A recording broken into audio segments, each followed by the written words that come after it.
رحم الله من قرأ الفاتحة. بسم الله الرحمن الرحيم. الحمد لله رب العالمين الرحمن الرحيم إياك نعبد ونستعين بسم الله الرحمن الرحيم قل هو الله أحد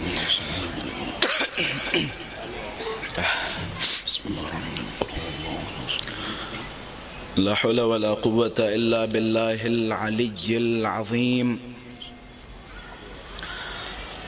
أعوذ بالله من الشيطان اللعين الرجيم. بسم الله الرحمن الرحيم.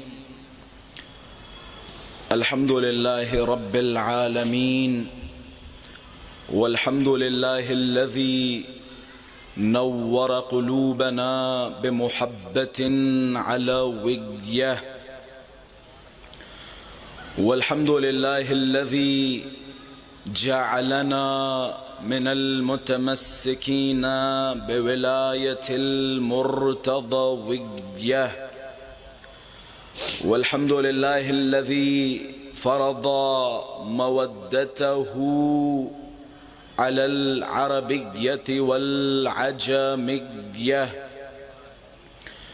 وعلى مبلغ رسالاته الإلهية سيدنا ومولانا ومولى الثقلين جد الحسن والحسين أبي القاسم مصطفى محمد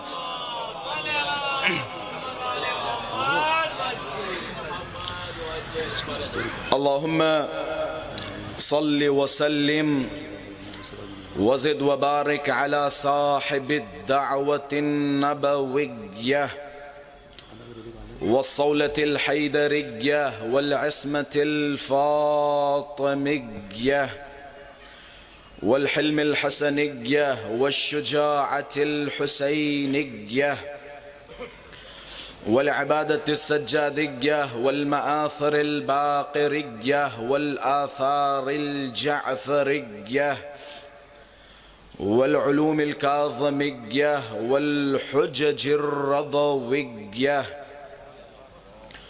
والجود التقوية والنقابة النقوية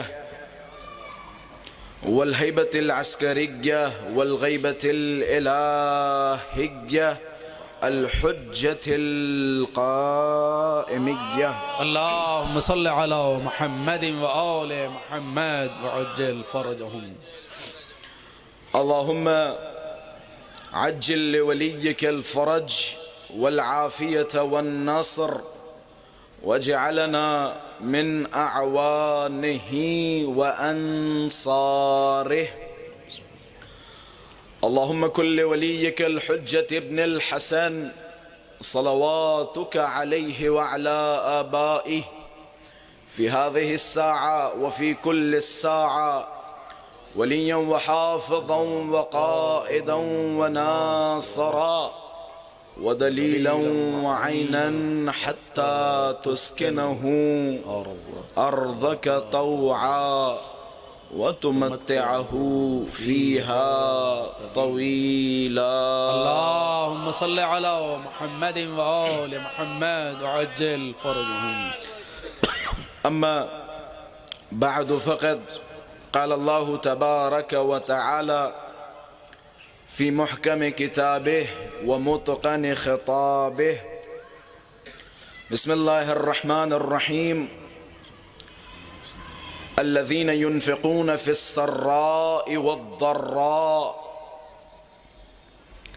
والكاظمين الغيظ والعافين عن الناس والله يحب المحسنين. صدق الله العلي العظيم. اللهم صل على محمد وآل محمد وعجل فرجهم. وجود ذی الجود نازنین حضرت حجت عجل اللہ تعالی فرجہ الشریف کی سلامتی، مولا کے ظہور میں تعجیل، علماء کرام، ذاکرین کرام، شعراء کرام، مراجعین عظام، شیعیان حیدر صفدر اور آپ سب اپنی سلامتی اور تمام جہان تشیع کی سلامتی کے لیے بآواز بلند صلوات ہدیہ فرمائیں۔ صلی علی محمد و آل محمد وعجل فرجهم۔ ہمارا شیعہ وہ ہے جو ہماری خوشی میں خوش ہو، ہمارے غم میں غمگین ہو۔ یقیناً آل محمد کے گھر میں سوگ ہے، اور ہمارا فریضہ یہ ہے کہ ہم آل محمد کے گھرانے کے سوگ کو اپنا سوگ سمجھیں۔ بلکہ الفاظ کو تھوڑا سا اور آسان کر دوں، ہمارے یہاں موتیں ہو جاتی ہیں، لوگوں کو قید ہو جاتی ہے، جیلوں میں چلے جاتے ہیں، لیکن جب ہمارا کوئی عزیز جیل میں جاتا ہے تو ہم اس کی اسیری پہ روتے نہیں ہیں، یا ہمارا کوئی جوان اس دنیا سے جاتا ہے تو ہم اپنے جوان پر روتے ہیں، لیکن اس جوان کو نہیں بھولتے کہ جس جوان نے کربلا میں برچھی کی انی اپنے کلیجے پہ کھائی تھی۔ یہ ہماری محبت ہے اور اس میں کوئی شک نہیں۔ اس کی دلیل یہ ہے کہ جناب والا معاملات کو صدیاں گزر چکی ہیں، لیکن آج بھی جیسے ہی وہ دن آتے ہیں، ہمارا غم، ہمارا غصہ، ہمارے جذبات، ہمارا عقیدہ، ہمارا جوش اسی طرح تازہ ہو جاتا ہے کہ جیسے آج ہی مولا کو شہید کیا گیا ہو۔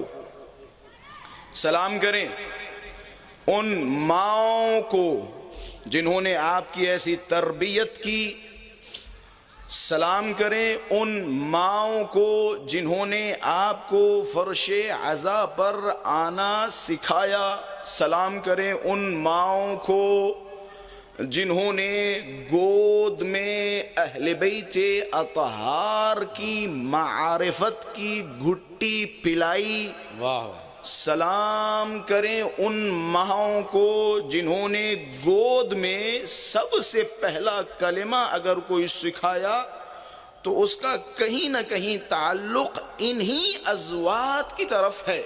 بے شک، اور یہی وجہ ہے مولا نے فرمایا ہماری محبت بہت ساری جگہوں پر کام آئے گی، مرنے کے بعد جو سب سے چھوٹی جگہ ہے جہاں ہماری محبت کام آئے گی، آپ تصور کیجئے جناب والا چھوٹی جگہیں کون سی ہو سکتی ہیں؟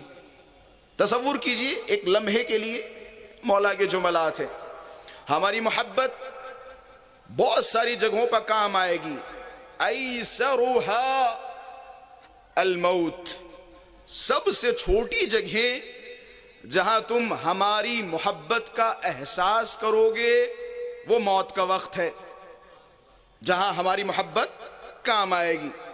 حشر میں ہماری محبت کام آئے گی، صراط پر جب سارے کے سارے کھڑے ہوں گے، کوئی صراط کو عبور نہیں کر پا رہا ہوگا، وہاں علی و اولاد علی کی محبت کام آئے گی۔ بے شک، سب سے چھوٹی جگہ ہے جہاں ہماری محبت کام آئے گی۔ قربان جاؤں مولا کی ازواج پر، قربان جاؤں مولا کے جملوں پر، ہماری محبت کا یہ اثر ہے جو مرنے کے بعد ثابت ہوگا، لیکن ایک اثر جو اسی دنیا میں تمہارے حق میں ثابت ہو جائے گا، وہ اثر یہ ہے کہ جب بھی ہماری محبت کی ٹھنڈک اپنے دلوں میں محسوس کرو تو سمجھ جاؤ طیب الولادہ، تمہاری ولادت پاکیزہ ہے۔ واہ، بہت خوب۔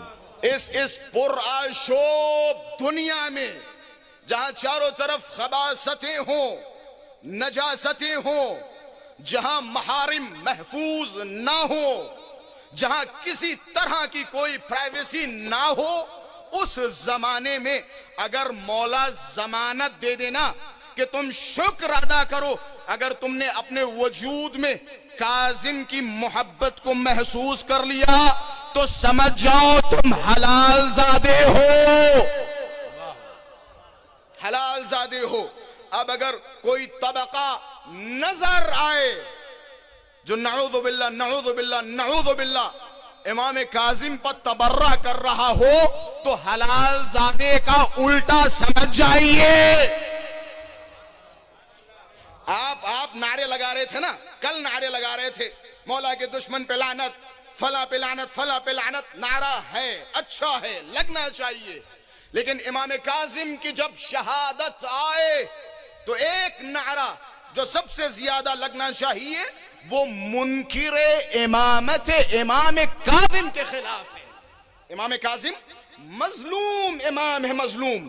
یہ ایسا مظلوم امام ہے کہ چاہنے والوں کے درمیان بھی ایک ایسا طبقہ کھڑا ہوا جہاں امام کاظم کو مختلف دشمنوں کا سامنا کرنا پڑا، وہی چاہنے والوں کے درمیان بھی ایک ایسا طبقہ کھڑا ہوا کہ جس نے امام کاظم کی امامت کا انکار کیا۔ یہ امام کاظم کے لیے بڑا سخت دور تھا۔ ظاہر سی بات ہے جب بھی ہم ائمہ علیہم السلام کی سیرت کا مطالعہ کرتے ہیں تو دو چیزوں پہ بہت زیادہ غور کرنا چاہیے۔ ایک تو وہ معصوم کس زمانے میں تھا، کس پیریڈ میں تھا، اور اس معصوم کے دور میں دشمن کیسے تھے۔ میری باتیں آپ حضرات تک پہنچ رہی ہیں، میں مقدماتی گفتگو آپ حضرات کی خدمت میں پیش کر رہا ہوں تاکہ آپ لوگوں کے ذہن آمادہ ہو جائیں موضوع کے لیے۔ میں نے کل بھی آپ سے وعدہ کیا تھا یہ مجالس بعنوان مجالس کاظمیہ ہیں، بعنوان اسیر بغداد کا ماتم۔ تو بندہ یہ حقیر کی کوشش یہ ہوگی امام کاظم کے سوا کسی اور شے پر گفتگو نہ کی جائے۔ اگر بیچ میں بطور مثال بات ادھر سے ادھر چلی گئی اور کوئی بات آ گئی تو اس کے لیے معذرت خواہ ہوں، اگر کوئی آئے گی تو یقیناً آپ کے مطلب کی ہی بات ہوگی۔ ایک صلوات پڑھے محمد وآل محمد کی ذات پر۔ صلی علی محمد وآل محمد وعجل فرمائے۔ امام کاظم علیہ السلام کا زندگی آپ پڑھیں تو امام کاظم کی زندگی کا پہلا سبق، بسم اللہ الرحمن الرحیم، پہلا سبق۔ قبلہ بھی ابھی تھوڑی دیر پہلے بعض نکات کی طرف اشارہ فرما رہے تھے۔ پہلا سبق امام کاظم کی زندگی کا، شیعہ حکیم ہوتا ہے۔ یہ ایک جملہ اگر آپ حضرات تک پہنچ جائے تو میں سمجھوں گا میری مجلس کا مقصد پہنچ چکا ہے۔ شیعہ کیا ہوتا ہے؟ حکیم۔ یعنی کیا؟ یعنی شیعہ دور اندیش ہوتا ہے، معاملات کو سمجھتا ہے، معاملات کو اچھی طرح سے پرکھتا ہے۔ یہی وجہ ہے مسلمانوں کے تمام فرقوں کو اٹھائیے، کسی فرقے میں تقیہ کا موضوع نہیں ہے۔ کاش میری باتیں آپ حضرات تک پہنچ جائیں۔ کسی فرقے میں موضوع تقیہ پایا نہیں جاتا سوائے معصومین علیہم السلام کے۔ معصومین نے شیعوں کے لیے اگر سب سے بڑی کوئی نعمت دی ہے تو وہ ہے تقیہ، کہ جس سے ہر دور میں تمہاری جان محفوظ رہے گی۔ اچھا کیسا تقیہ؟ اب ذرا سنیے، امام کاظم کی امامت ابھی شروع نہیں ہوئی ہے ظاہری طور پر۔ میں نے کل بیان کیا تھا امام کاظم کی ظاہری طور پر ولادت کب ہوئی؟ 128 ہجری میں۔ تھوڑا تھوڑا میرے ساتھ چلتے رہے تاکہ میں موضوع کی طرف آپ حضرات کو لے سکوں، چلا سکوں۔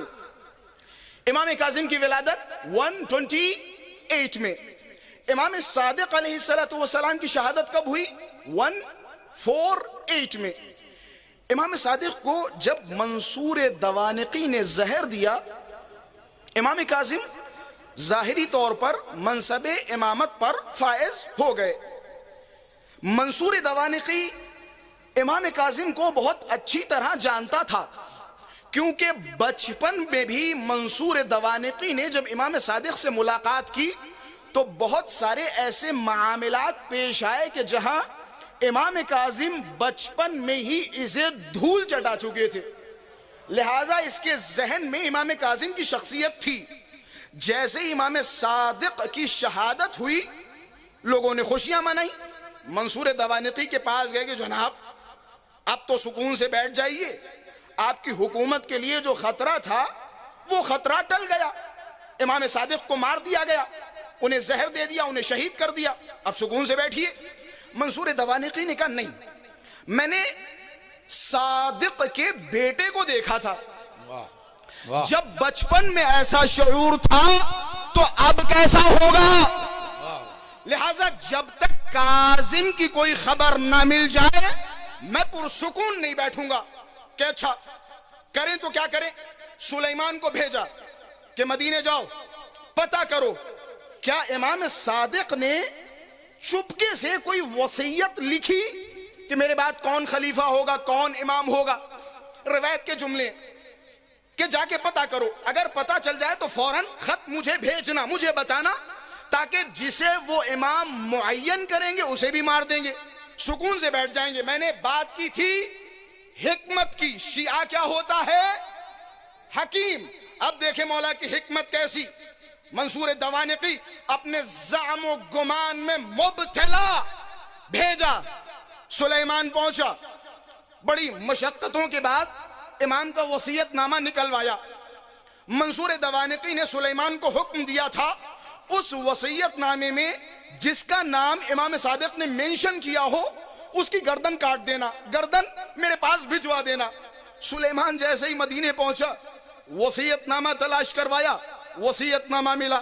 اب جیسے ہی وصیت نامہ دیکھا مولا نے فرمایا میرے بعد ان 5 میں سے ایک امام ہوگا، پہلا نام ہے منصور دوانقی۔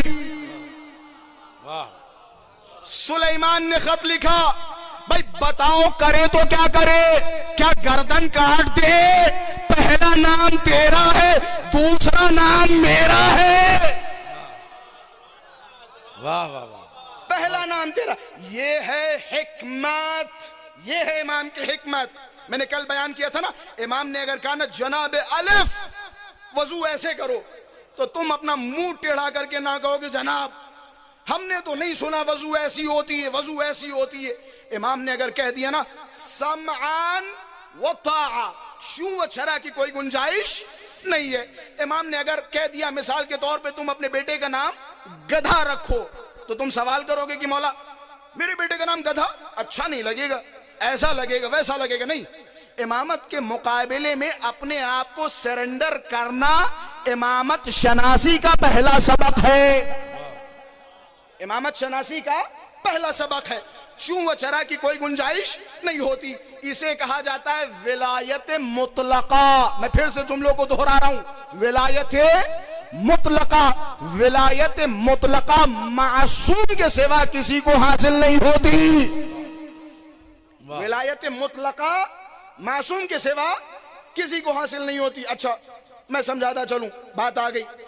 مثال کے طور پہ والدین کی بھی ولایت ہوتی ہے، کائنڈ آف، علماء کی بھی ولایت ہوتی ہے، ولایت فقی بھی ہے، بہت ساری ولایتیں ہیں جو ہماری گردنوں پر عائد کی جاتی ہیں۔ انہی میں سے ایک ولایت امام معصوم ہے۔ میں ساری ولایتوں کو کنارے رکھتا ہوں، ولایت معصوم ایک طرف رکھتا ہوں، یہ اس میں گھبرانے والی کوئی بات نہیں ہے، اصولی بات ہو رہی ہے، کلامی بات ہو رہی ہے۔ مثال کے طور پہ امام کی ولایت کے سوا جتنی بھی ولایتیں ہیں ان میں سے اگر کوئی کہہ دے جناب حمید الصاحب آپ اپنے والد صاحب کا سر قلم کر دیجئے، یا مثال کے طور پہ جناب الف صاحب، اللہ سب کے والدین کا سایہ سروں پہ قائم و دائم رکھے، جناب فلاں آپ اپنے والد محترم کا سر قلم کر دیجئے، کیا اس دنیا میں کوئی ایسی ولایت ہے کہ جس کے کہنے پر آپ اپنے والد کا سر قلم کر دیں گے؟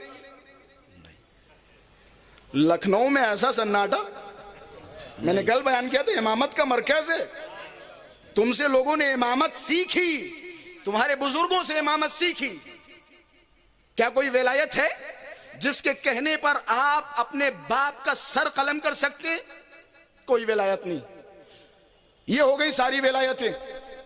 ایک ولایت ایسی ہے اگر جس نے کہہ دیا یا ہارون ادخل فی ھذا التنور، ہارون تنور میں چلے جاؤ، اب یہاں کھڑے ہو کے سوچا نہیں جاتا، مولا نے کہا تو جانا ہے۔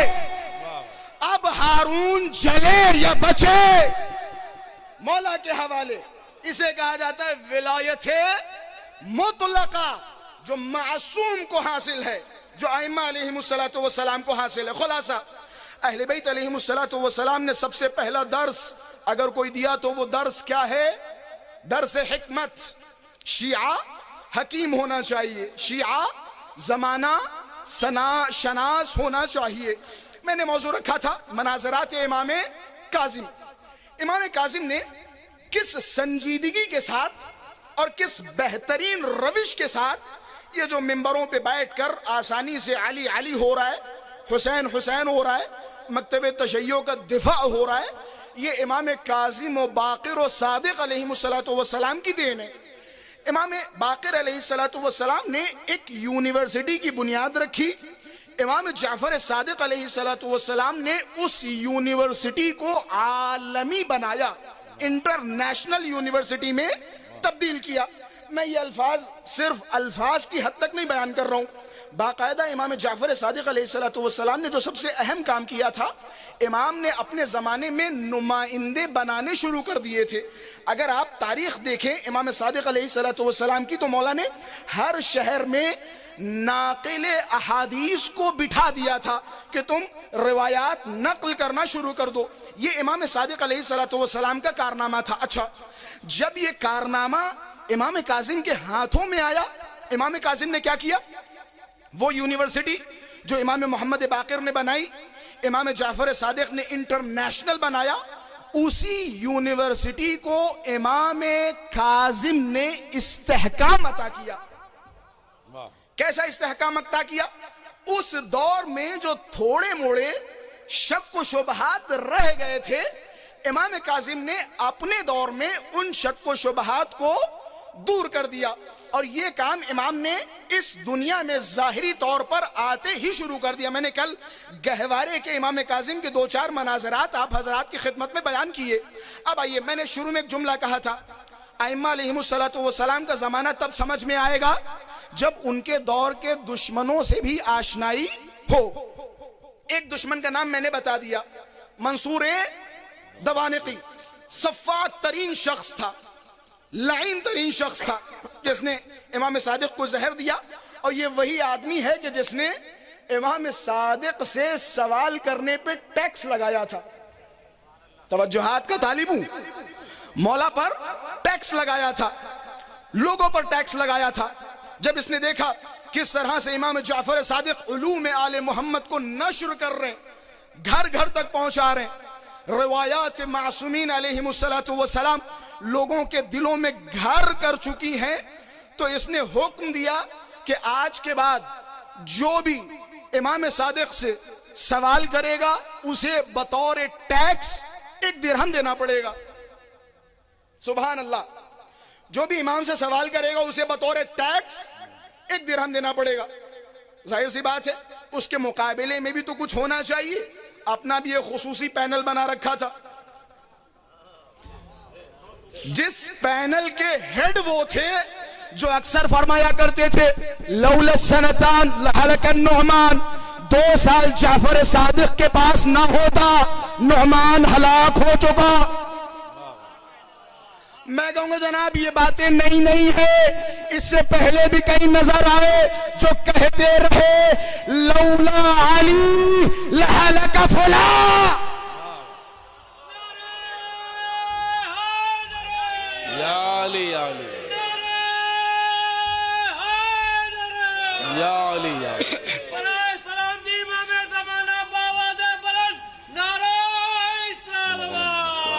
اللهم صل على محمد. لولا السنتان لهلك النعمان. جناب تم ہمیں فالو کر رہے ہو.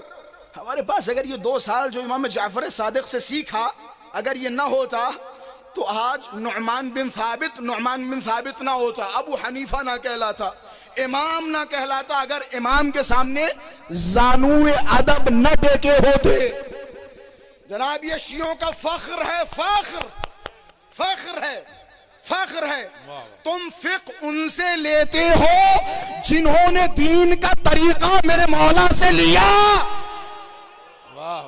یہ ہمارا فخر ہے، واہ یہ ہمارا فخر ہے.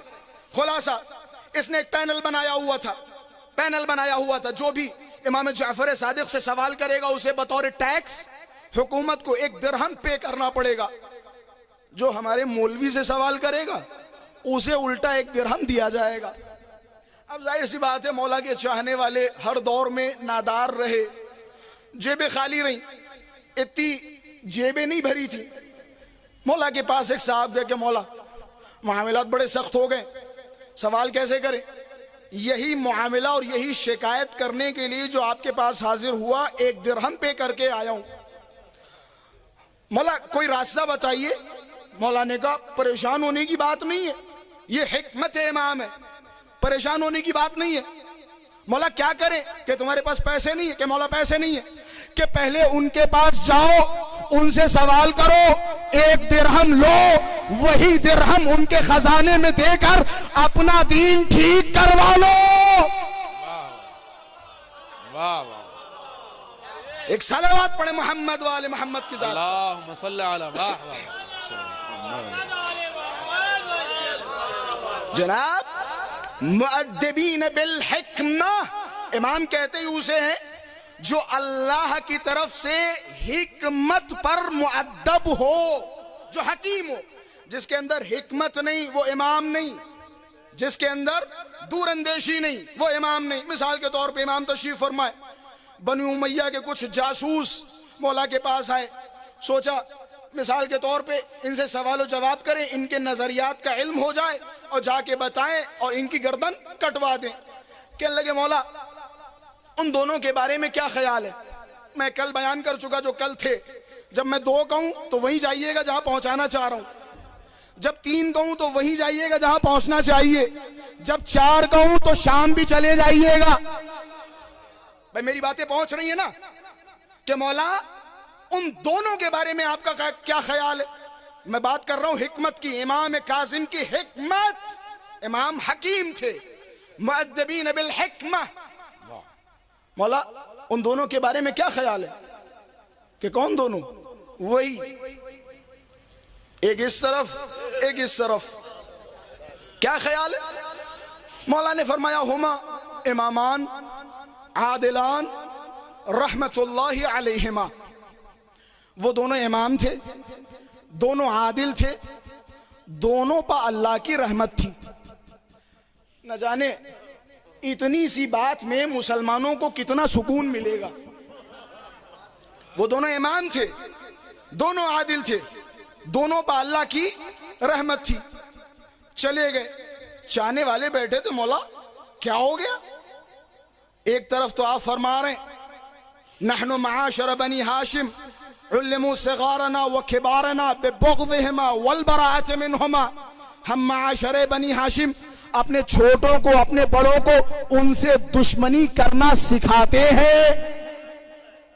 دوسری طرف آپ فرما رہے ہیں وہ دونوں امام تھے، دونوں عادل تھے، دونوں پہ اللہ کی رحمت. امام مسکرائے. امام کون ہوتا ہے؟ حکیم، مؤدبین بالحکمہ. امام نے فرمایا میں نے کچھ غلط نہیں کہا، اسے کہا جاتا ہے تقیہ. میں نے کچھ غلط نہیں کہا. میں نے کہا وہ دونوں امام تھے. امام ہے، امام 2 طرح کے ہوتے ہیں، ایک ہدایت کا امام، ایک گمراہی کا امام.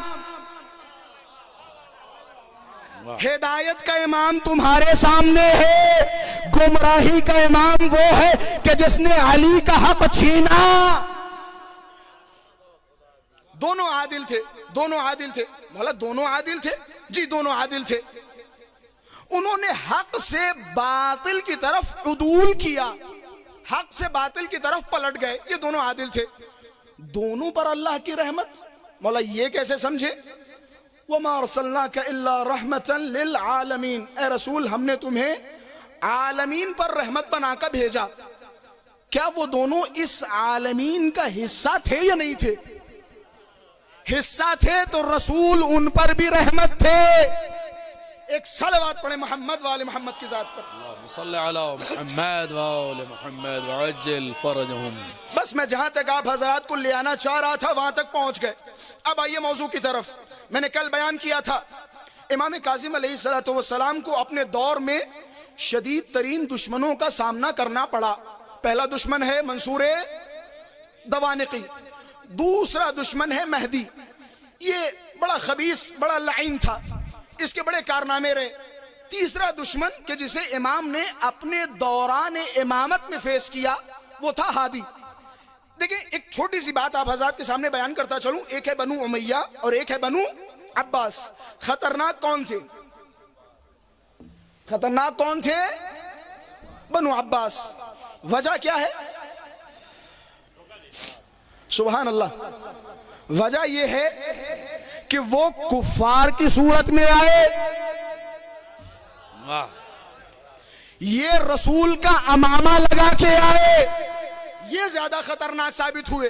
انہوں نے ہمیشہ آل محمد سے محبت کے دعوے کیے، ہمیشہ یہ کہتے رہے کہ جناب ہم تو آل محمد کا حق ان کے حوالے کرنا چاہتے، ہم یہ حکومتیں جیت رہے صرف اس لیے تاکہ یہ بنی ہاشم کو حکومتیں دے سکے، انہیں تخت و تاج پہ بٹھا سکے. پوری زندگی انہوں نے یہ نعرہ لگایا لیکن کہیں بھی بنی ہاشم کو ان کا حق نہیں دیا، صرف نعرہ لگاتے رہے. بنو عباس بنو امیہ سے زیادہ خطرناک تھے. اب آئیے، بنو عباس و بنو امیہ میں فرق یہ تھا کہ بنو امیہ جاہل تھے، ان پڑھ تھے، گوار تھے. اتنے جاہل، اتنے ان پڑھ اور اتنے گوار کہ رات بھر شراب پیتے تھے، صبح جب نماز پڑھانے جاتے تھے تو اسی شراب کے نشے میں چلے جاتے تھے. محراب میں کھڑے ہو کے لوگوں کی پرواہ کیے بغیر کہا کرتے تھے 2 کافی یا 2 اور پڑھا دے. یہ بنو امیہ کا رویہ تھا. لیکن بنو عباس تھوڑا سا ہوشیار دشمن تھا. کیسا ہوشیار؟ انہوں نے علمی راستہ اختیار کیا. بنو عباس نے اپنے دورہ حکومت میں علماء کو بلانا شروع کیا، فیلسوف کو بلانا شروع کیا. فلسفے کی کتابوں کو جو مر چکی تھی، جو نابود ہو چکی تھی، ان فلسفے کی کتابوں کو بنو عباس نے اپنے دور میں زندہ کیا. اور باقاعدہ علامہ طباطبائی صاحب تفسیر میزان کے مقدمے میں یہ جملے نقل فرما رہے کہ فلسفہ ابتداءً اس لیے زندہ کیا گیا تاکہ جعفر صادق کے دروازے کو بند کیا جا سکے. مأمون غیر رشید سے میں بڑی علمی اور دقیق باتیں آپ حضرات کی خدمت میں عرض کر رہا ہوں. میرے لیے بڑا آسان ہے کہ میں چند لفاظیوں کے ذریعے آپ حضرات کی خدمت میں چند باتیں عرض کروں اور اپنا وقت مکمل کر کے جا سکتا ہوں. لیکن امام کاظم علیہ السلام کی شہادت ہے تو میں معارف کاظمیہ بیان کرنا حق منبر سمجھتا ہوں. اور میرے خیال سے اگر معارف کاظمیہ، مقاصد کاظمیہ آپ حضرات کے اذہان عالیہ تک پہنچ گئے تو میں سمجھوں گا کہ میری مجالس کا حق ادا ہو گیا.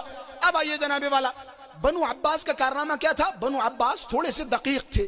علامہ طباطبائی صاحب اپنی کتاب المیزان کے مقدمے میں ان جملوں کو لکھتے کہتے ابتداءً جب فلسفے کو بنو عباس نے اٹھایا یا دوبارہ زندہ کیا تو ان کا مقصد یہی تھا کہ اس فلسفے کے ذریعے امام جعفر صادق، امام کاظم، امام محمد باقر کے علمی دروازوں کو بند کیا جا سکے. یہی وجہ ہے باقاعدہ بنو عباس کے دور میں فلسفے کی کتابوں کو ترجمہ کرنے کے لیے یہ جملہ مشہور کیا گیا، جو جتنے صفحات عربی میں ترجمہ کرے گا اس کا ترجمہ ترازو کے ایک پلڑے پہ رکھا جائے گا، دوسرے پلڑے پہ اتنا ہی سونا اسے دیا جائے گا، اتنا ہی سونا اسے دیا جائے گا. کیوں؟ کیونکہ مأمون غیر رشید اور ہارون غیر رشید جانتا تھا کہ اگر مذہب کو کوئی نقصان پہنچایا جا سکتا ہے تو وہ راستہ یہ ہے. ایک صلوات پڑھیں محمد والے محمد کے ساتھ. محمد والے. خیر میرے خیال سے یہ باتیں تھوڑی سی دقیق ہو جائیں گی تو ان باتوں کو یہیں پہ چھوڑ دوں. آپ کی سماعتوں سے بھی نظر آ رہا ہے کہ تھوڑی سی یہ باتیں دقیق تر ہوتی چلی جا رہی ہیں، تو میں آسانی سے اپنے موضوع کی طرف آ جاؤں اور آپ کی سماعتوں کے مطابق 2-4 الفاظ مولا کی مدح میں عرض کروں. موضوع ماشاءاللہ سے آپ حضرات کے اذہان عالیہ تک میں کل پہنچا چکا. امام کاظم علیہ السلام نے اپنے مناظرات کے ذریعے، اپنے حجج کے ذریعے کس طرح سے دین اسلام کو استحکام بخشا، کس طرح سے بصیرت اور حکمت کا سہارا لیتے ہوئے تشیع کو اتنی دور لا کے چھوڑ دیا اور اتنی دور پہنچا دیا جہاں تک دشمنوں کی رسائی نہ تھی. یہ امام کاظم کا کارنامہ تھا. امام کاظم بچپن سے ہی امام کا جو ایک لقب ہے وہ یہ کہ امام کاظم مجتہدین کی زینت ہوا کرتے تھے. علمی مناظرات عجیب و غریب ہوا کرتے تھے. علامہ طالب جوہری صاحب کا ایک بڑا خوبصورت تجزیہ, بس میں یہیں سے باب فضائل امام کاظم میں داخل ہونے کی کوشش کر رہا ہوں. علامہ طالب جوہری صاحب فرماتے میں نے ایک حدیث دیکھی. امام کا ایک لقب کیا ہے؟ زین المجتہدین, مجتہدین کی زینت. کہنے لگے ایک حدیث دیکھی امام کاظم سے. امام کاظم نے فرمایا ہفتے میں 35 نمازیں واجب ہیں. توجہ, ہفتے میں 35 نمازیں واجب ہیں. ابن تیمیہ ملعون نے بڑا مذاق اڑایا اس حدیث کو دیکھ کر کہ یہ شیعوں کے امام یہ کیسی نعوذ باللہ بچوں والی باتیں کر رہے. ظاہر سی بات ہے جب دن میں 5 نمازیں ہیں تو ہفتے میں 35 نمازیں ہوں گی.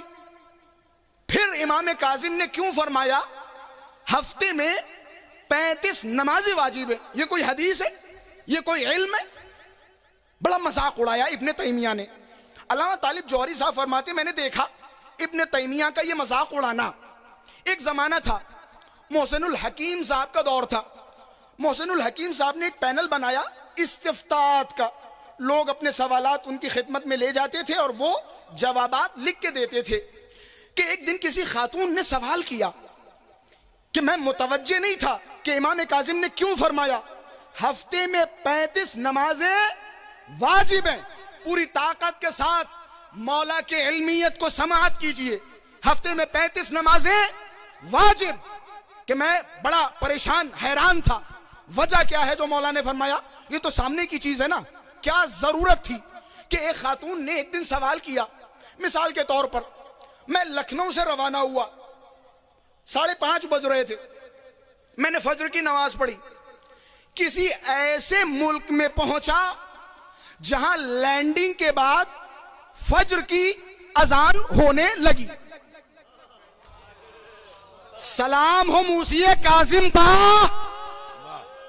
کاش پہنچا سکوں. کسی ایسے ملک میں پہنچا جہاں فجر کی اذان ہونے لگی. اب بتائیے جناب, کیا نماز فجر وہاں بھی پڑھنی پڑے گی؟ کہ اس دور میں جو پینل بنایا گیا تھا انہوں نے جواب لکھا کہ بے شک نماز فجر وہاں بھی پڑھنی پڑے گی. لکھنؤ میں آپ پڑھ چکے, لیکن وہاں پہنچے تو وہاں بھی فجر کی اذان ہو رہی تھی, تو آپ کو نماز فجر وہاں بھی پڑھنی ہوگی. اس دور میں اپنی نوعیت کا یہ ممتاز سوال تھا اس دور کا کہ نماز فجر وہاں بھی پڑھنی پڑے گی. کہ لیکن وہ جواب بھیجنے سے پہلے ہم لوگوں نے سوچا کہ ایک مرتبہ کیوں نہ محسن الحکیم صاحب کے پاس بھیج دیا جائے تاکہ اس پہ وہ سائن کر دیں, اگر صحیح ہو تو ہم بھیج دیں.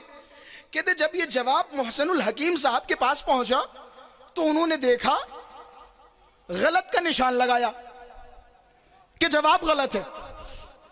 ہاتھوں کو جوڑا کہ قبلہ صاحب جواب غلط کیسے؟ کہ ہاں جواب غلط ہے. کہ دلیل کیا ہے؟ کہ دلیل یہ ہے کہ مولا موسی کاظم نے فرمایا ہفتے میں صرف 35 نمازیں واجب ہے. قربان جاؤں مولا کے جملوں پر, قربان جاؤں مولا کے جملوں پر. یہی وجہ ہے امام کاظم کو زین المجتہدین کہا گیا. کہتے امام کاظم علیہ السلام 3 برس یا 4 برس کے تھے. ابو حنیفہ صاحب مولا صادق سے ملنے کے لیے آئے. اب جیسے ہی مولا صادق کے دروازے پہ پہنچے, شیعوں کا آنا جانا تھا, مولا صادق کے پاس ہجوم لگا تھا, انہیں گھسنے کی اجازت نہیں ملی. بہت دیر کھڑے رہے, ایک چھوٹے سے کمرے میں بیٹھ گئے جو مثال کے طور پہ انٹرنس پہ ہی تھا. ان کی نظر ایک بچے پہ پڑی. ایک بچہ جیسے ہی داخل ہوا, بعض وہاں پر شیعہ یا مولا کے چاہنے والے بیٹھے ہوئے تھے. 2 یا 3 سال کا بچہ جیسے ہی آیا, فقام ہیبۃ اللہ, کہ جتنے لوگ وہاں پہ بیٹھے تھے وہ سارے کے سارے اس بچے کی ہیبت سے کھڑے ہو گئے. واہ ابو حنیفہ صاحب نے عبداللہ بن مسلم سے سوال کیا کہ اے عبداللہ ابن مسلم، یہ غلام کون ہے، یہ بچہ کون ہے کہ جس سے ملنے آئے ہو؟ یہ اسی کا بیٹا ہے. کہ اچھا، شیعوں کے درمیان بچوں کا اتنا احترام کرتے کہ شیعہ بچے کا احترام نہیں کر رہے، اس امام کا احترام کر رہے ہیں جو پیدا ہونے سے پہلے بھی امام تھا. واہ بچے کا احترام نہیں بلکہ امام کا احترام ہو رہا ہے. کہ اچھا چلو آؤ، شیعوں کی نظروں میں یا شیعوں کے سامنے کس طرح سے اس بچے کو ذلیل کرتا ہوں. نعوذ باللہ نعوذ باللہ، کہ ابھی اس بچے کو رسوا کر دوں گا. جیسے ہی عبداللہ ابن مسلم نے یہ سنا نا، لفظ کہا مہ لن تقدر علی ھذا، میں اس مہ کا ترجمہ کروں تو سیدھے الفاظ میں یہ کہہ سکتا ہوں، اپنا منہ بند کر لے، تجھ میں مجال نہیں ہے جو اس بچے کو خاموش کر سکے. یہ آل محمد کے گھرانے کے بچے. وہ جملہ یاد آ گیا جب ابو الفضل عباس کا تذکرہ ہوا نا، تو مولا ابو الفضل کی تعریف کرتے ہوئے مولا صادق نے جملے فرمائے کہ تم عباس کا مقابلہ کر رہے ہو، تمہیں پتہ ہے عباس کون ہے؟ انہو زق العلم زقن، عباس وہ ذات ہے جنہیں جس طرح سے پرندہ اپنی چونچ میں رکھ کے اپنے بچے کو دانا کھلاتا ہے، اسی طرح علی نے عباس کو اپنے دہن مبارک سے علم کی زبان چسائی ہے. یہ وہ گھرانہ ہے، یہ وہ گھرانہ ہے جہاں علوم آل محمد زبانوں سے چسائے جاتے ہیں. یہ اس گھرانے سے تعلق رکھتے ہیں. ابو حنیفہ نے جیسے ہی دیکھا عجیب و غریب ماحول ہے، اس بچے کا اتنا احترام، اس بچے کی اتنی عظمت کہ ابھی میں اس بچے کو خاموش کر دوں گا. ابو حنیفہ اس بچے کے پاس گیا اور جانے کے بعد کہنے لگا، اے غلام، اے ننھے بچے، ذرا بتا، اگر کوئی شخص، کوئی غریب تیرے شہر میں آئے تو رفع حاجت کیسے کرے گا؟ بعض اوقات آل محمد سے بعض سوال اس لیے کیے گئے تاکہ نعوذ باللہ انہیں ذلیل اور رسوا کیا جا سکے، اپنے زعم و گمان کے مطابق ان کی توہین کی جا سکے. انہوں نے بھی اپنے گمان کے مطابق مولا سے سوال کیا کہ ذرا بتاؤ، کوئی شخص تمہارے شہر میں آئے تو رفع حاجت کے لیے کیا کرے، کہاں جائے؟ مولا نے بڑے سمپل اور بڑے سادے انداز میں جواب دیا، یتوارا خلف الجدار، کہ دیکھ لو کوئی دیکھ نہ رہا ہو دیوار کے پیچھے چلے جاؤ. میں بعد والے جملوں کے لیے ایک مقدمہ بنا رہا ہوں اور میں کوشش یہ کروں گا اگر آپ نے یہاں سے میرا ساتھ دے دیا تو میں آپ کو ایک الگ منزل پہ لے جانے کی کوشش کروں گا. یہ توارا خلف الجدار، دیوار کے پیچھے چلے جائے، رفع حاجت کر لیں. ہاں اس بات کا خیال رکھیں کوئی پڑوسی دیکھ نہ رہا ہو، ایسی جگہ پہ نہ کرو جہاں پتھر آنے کا کوئی خطرہ ہو، بارشوں کا کوئی خطرہ ہو، یا ایسی جگہ پر یا ایسے درخت کے نیچے نہ کرو جو درخت پھلدار ہو. قبلے کی طرف نہ پیٹھ ہو نہ رخ ہو، قبلے سے پرہیز کرو. اس کے علاوہ جو بھی خلوت کی جگہ دیکھو وہاں کر لو. اب میں ہاتھوں کو جوڑوں گا، بڑے ادب اور احترام کے ساتھ کہوں گا، جناب آپ کو معلوم تھا یا معلوم نہیں تھا؟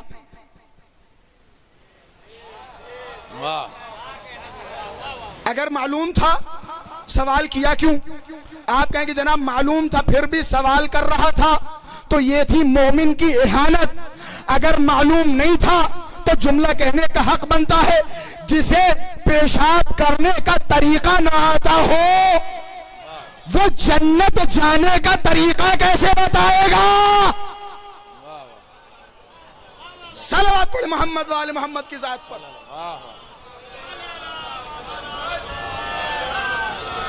علی علی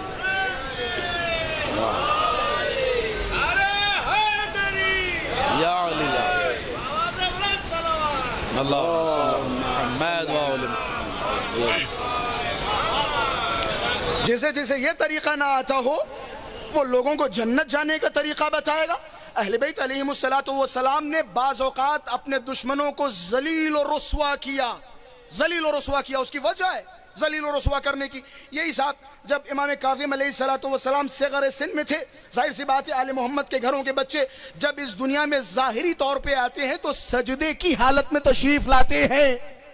امام 2-3 برس کے امام نماز پڑھ رہے تھے، یہ صاحب آئے امام صادق کے پاس پہنچے کہ یہ کس کا بچہ ہے؟ مولا مسکرائے کہ کوئی سوال ہے کہ یہ بچہ نماز پڑھ رہا ہے اور اس کے سامنے سے لوگ آ جا رہے ہیں، اس کی نماز تو مکروہ ہو گئی. اس کے سامنے سے لوگ گزر رہے ہیں، اس کی نماز تو مکروہ ہو گئی، اس کی نماز خراب ہو گئی. مولا نے کہا اچھا جا کے اسی بچے سے کہو. اب جب یہ امام کاظم کے پاس پہنچے، امام کاظم کا سن 3 سے 4 برس، جیسے ہی پہنچے اور پہنچنے کے بعد کہا کہ جناب آپ نماز پڑھ رہے تھے اور آپ کے سامنے سے لوگ آ جا رہے تھے، آپ کی نماز مکروہ ہو گئی. بس جیسے ہی سننا تھا امام نے جملہ فرمایا، قرآن مجید کی آیت کی تلاوت کی، نحن اقرب الیہ من حبل الورید. ارے وہ تیری نماز ہے جو کسی بندے کے گزرنے سے ٹوٹ جائے، خدا شہر رگ سے زیادہ قریب ہے. واہ واہ واہ. آج جب آپ مدنی طریقہ دیکھیں تو تعجب نہ کریں.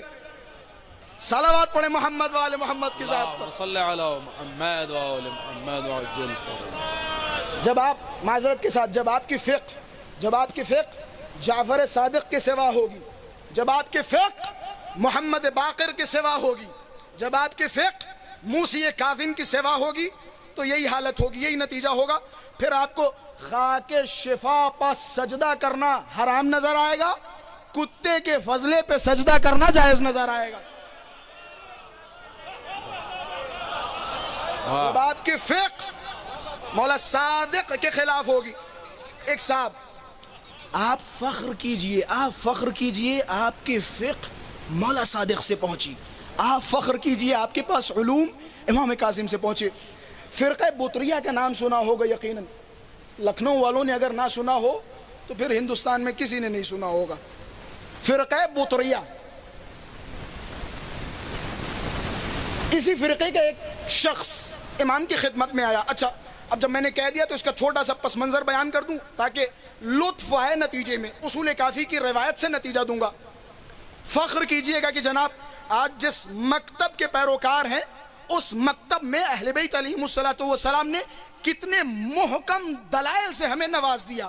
اور مولا نے کہہ دیا جاؤ لوگوں کے سامنے دعویٰ کرو نحن ابناء الدلیل، ہم دلیلوں کے فرزند ہیں، ہم دلیلوں کے فرزند ہیں. آپ نے دیکھا ماشاءاللہ سے ڈیبیٹ ہوتے ہیں بہت سارے. میں نے کہا صاحب یہ جو آپ ڈیبیٹ فرما رہے ہیں توحید کے مسئلے میں شاباش ہے، آپ سلامت رہیں، لیکن جتنا کشادہ دلی کے ساتھ آپ توحید پر ڈیبیٹ کرنے کے لیے آمادہ ہو جاتے ہیں اتنی ہی کشادہ دلی کے ساتھ کبھی امامت پہ ڈیبیٹ کرنے کے لیے آمادہ ہو جائیے. واہ واہ واہ.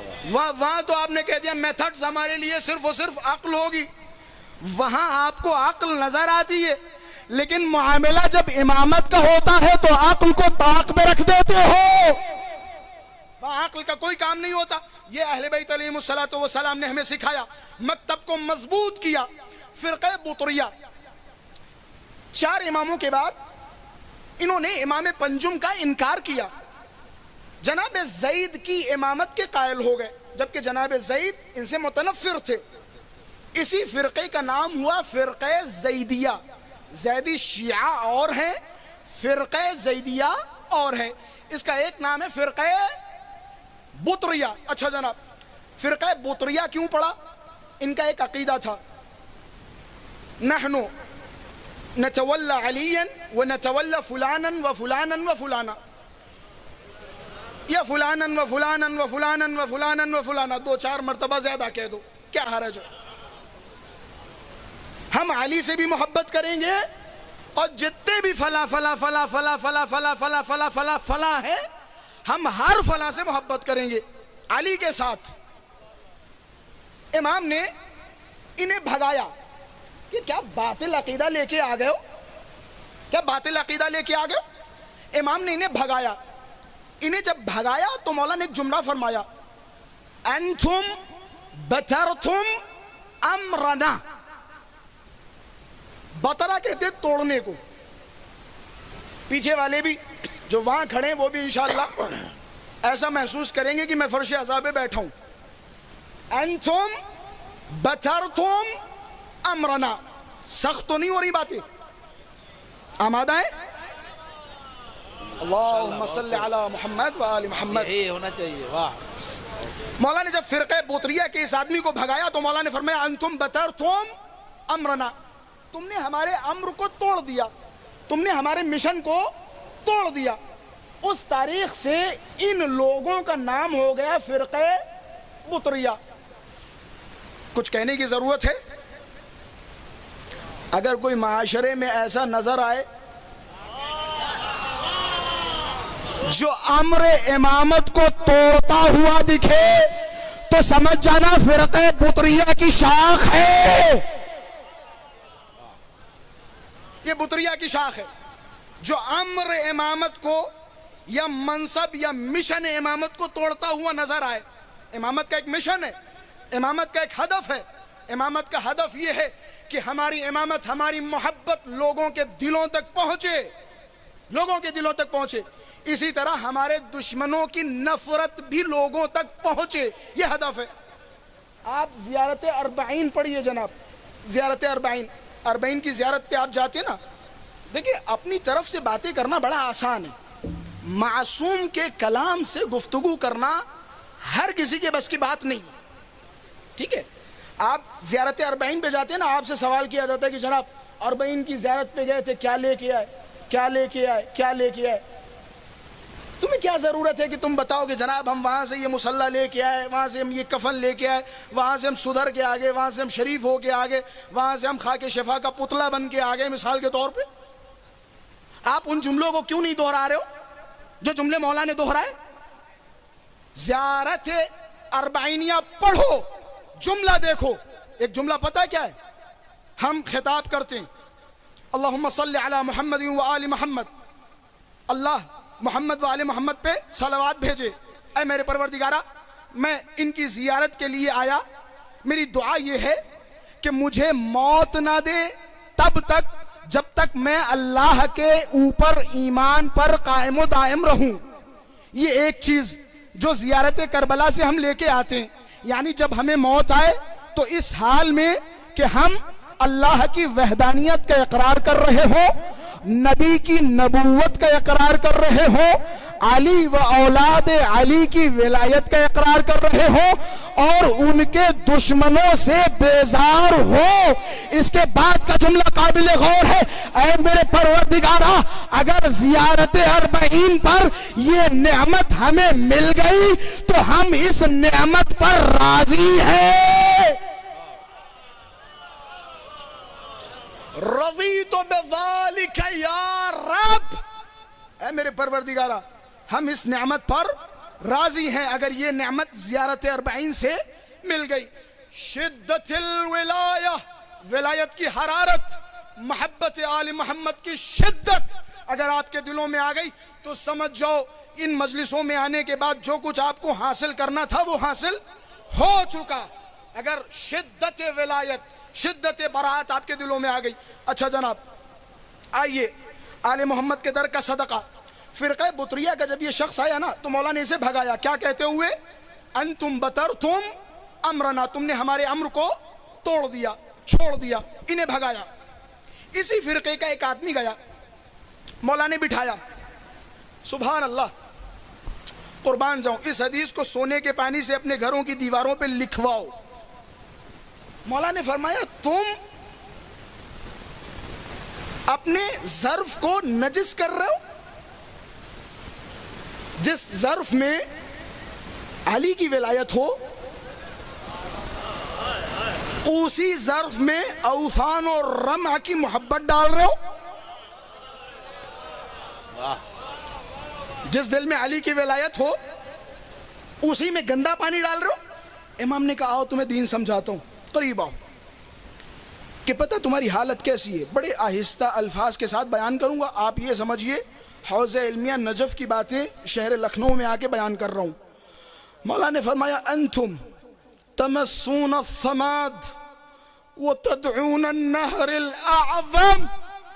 تم نے ہمارے دروازے کو چھوڑا, تم نے جعفر صادق کے دروازے سے منہ موڑا, تم غیروں کے دروازے پہ چلے گئے. تمہیں جعفر صادق سے اچھا منصور دوانقی لگ رہا ہے؟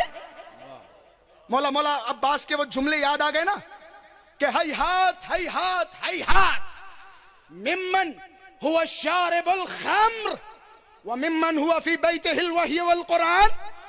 وہاں جا رہا ہے جو شرابی اور جواری اور کبابی ہے, اس دروازے کو چھوڑ رہا ہے جس گھر میں قرآن نازل ہوا.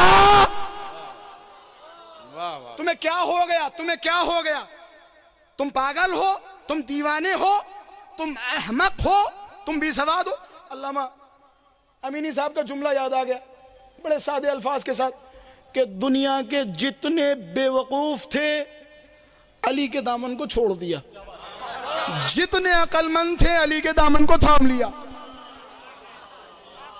جتنے بے وقوف تھے علی کے دامن کو چھوڑ دیا. اب آئیے جناب, مولا نے فرقہ بطریہ کے اس آدمی کو بٹھایا اور بٹھانے کے بعد فرمایا تم ہمارے دروازے سے دور ہو گئے, ہمارے علوم تمہیں پسند نہیں آ رہے, ہماری منطق تمہیں پسند نہیں آ رہی, ہمارا لہجہ تمہیں پسند نہیں آ رہا ہے. تم مثال کے طور پہ ایک ایک گھنٹے کی مجلسوں میں, 2-2 گھنٹے کی مجلسوں میں گفتگو کر رہے ہو, ہماری روایات کے بغیر, ہمارے الفاظ کے بغیر, ہمارے معارف کے بغیر. تمہیں کیا ہو گیا؟ تمہارا حال میں بتاؤں کیا ہے. انتم تمسون الصمد وتدعون النہر الاعظم. تمسون کہتے ہیں مکیدن کو. آپ نے دیکھا کچھ جانور پانی پیتے اور کچھ جانور زبان سے پانی چاٹتے ہیں. آخر تک مولا کا جملہ پہنچا رہا ہوں. کچھ پیتے ہیں اور کچھ چاٹتے ہیں. آپ نے بھینس کو دیکھا, بھینس پانی پیتی ہے, زبان سے چاٹ چاٹ کے پیتی ہے. اسے کہا جاتا ہے تمسون مکیدن, چاٹ چاٹ کے پانی پینا. سماعت کہتے ہیں, آپ نے دیکھا یہ جو روڈ ہیں ان پہ جب بارشیں ہوتی ہیں چھوٹے چھوٹے سے گڈھے پڑ جاتے ہیں, ان گڈھوں میں گندا گندا پانی جمع ہو جاتا ہے. جب آپ اسکوٹی یا بائک سے جاتے اس گڈھے میں جیسے ٹائر آتا ہے تو پچ سے آواز آتی ہے, پانی ادھر ادھر اچھل کے دوسروں کے اوپر گرتا ہے, گندا پانی. یا مولا قربان جاؤں آپ کی حکمت, آپ کی بصیرت, آپ کے الفاظ پر. مولا نے فرمایا انتم تمسون الصمد, کہ تم لوگ گندے گٹر کے پانی کو پی نہیں رہے ہو, چاٹ رہے ہو, جبکہ نہر اعظم تمہارے سامنے کھڑی ہے.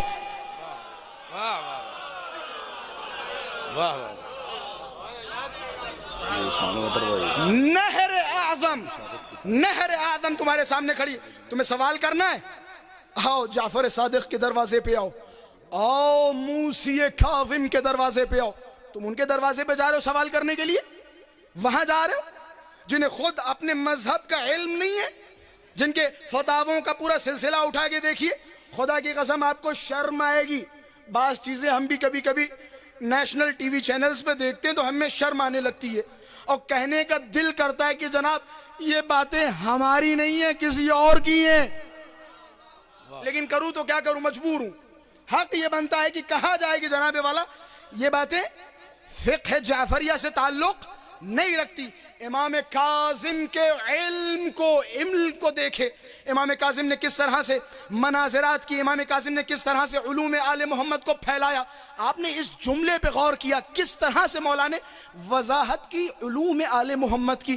ہم سب کا فریضہ ہے علوم آل محمد سے متمسک ہو. میں نے کل اشارے میں فرمایا تھا اعرفوا منازل شیعتنا علی قدر روایتہم عنا. تمہیں شیعوں کی منزلت پہچاننی ہے, آپ سنیے سنجیدگی سے, سنجیدگی والی باتیں ہیں. آپ کو شیعوں کا مرتبہ جاننا ہے, کیسے جانو گے شیعوں کا مرتبہ؟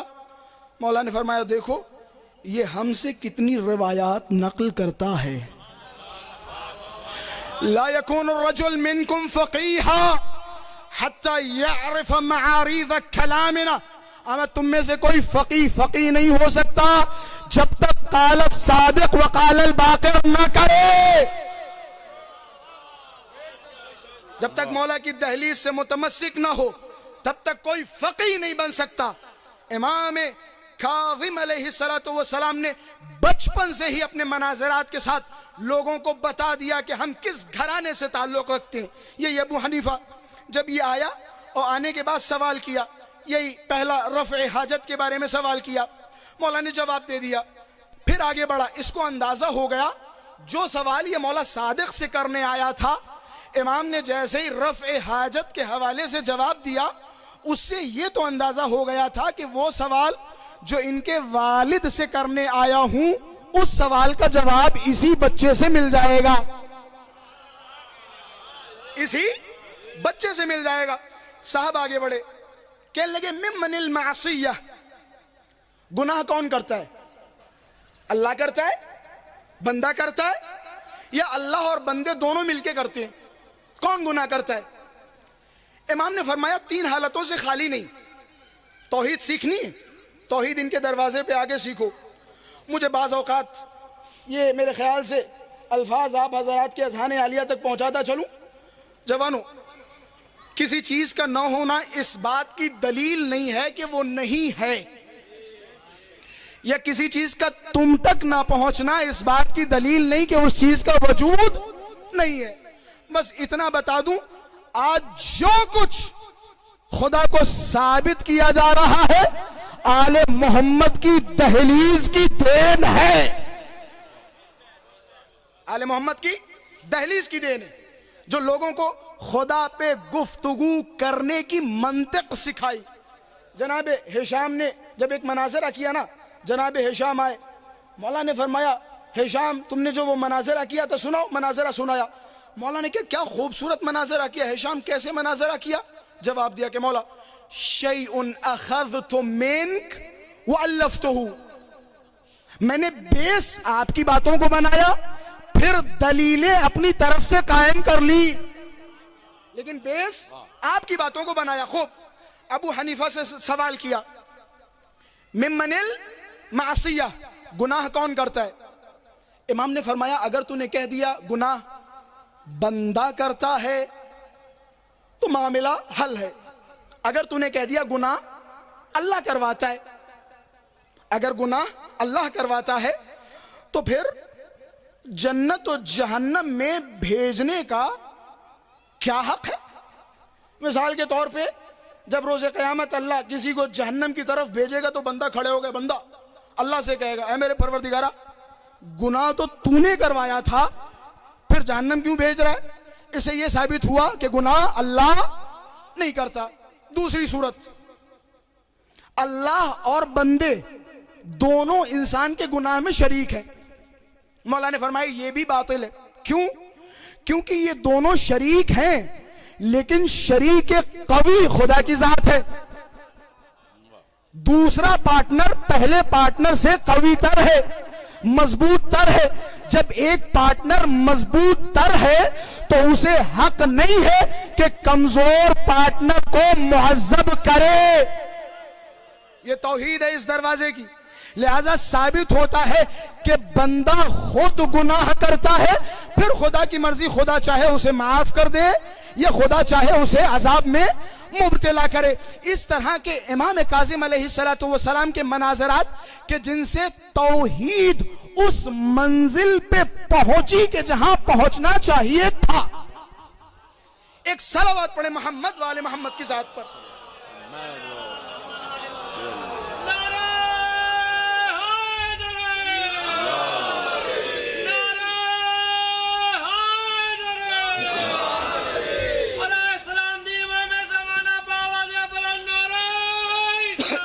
اللہم صلی علیہ میں نے آپ حضرات کی خدمت میں عرض کیا تھا مناظرات امام کاظم نے کس طرح سے مذہب کا دفاع کیا۔ منصور دوانقی میں نے بیان کیا، منصور دوانقی کیسا تھا، مہدی میں نے ایک اشارہ کیا۔ اسی طرح سفاک ترین دشمنوں میں سے ایک دشمن تھا ہادی، یہ بنو امیہ کی بنو عباس کی فہرست میں نے بیان کیا تھا بنو امیہ اور بنو عباس میں فرق. بنو امیہ عیاش مزاج تھے، لیکن بنو عباس تھوڑے سے نسبتاً پڑھے لکھے تھے. یہ اپنی بزم میں علماء کو بٹھایا کرتے تھے، مناظرات کروایا کرتے تھے، مختلف مذہبوں کے لوگوں کو لاتے تھے، ڈیبیٹ کروایا کرتے تھے، اور ان کے درباروں میں ایک علمی گیدرنگز بھی ہوا کرتی تھی. لیکن اس سلسلے کا سب سے خبیث کوئی شخص اگر تھا تو وہ تھا ہادی.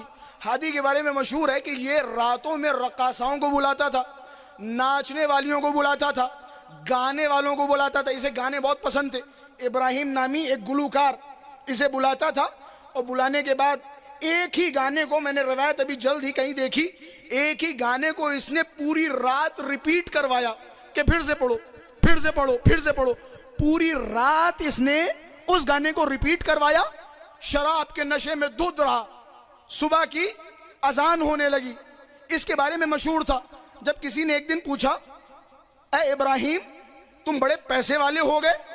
عجب نہیں، ابراہیم نے کہا اگر ہادی 2 4 10 15 دن اور زندہ رہتا تو میرے گھر کی ساری دیواریں سونے کی ہو چکی ہوتی. اتنا بیت المال یہ خرچ کرتا تھا رقاصاؤں پر. ایک اشکال جو اہل بیت علیہ السلام نے حکمرانوں پہ کیا، تم بیت المال کو الٹے سیدھے لوگوں پر خرچ کر رہے ہو. یہ مسلمانوں کا حق ہے، یہ غریبوں کا حق ہے، یہ مسکینوں کا حق ہے.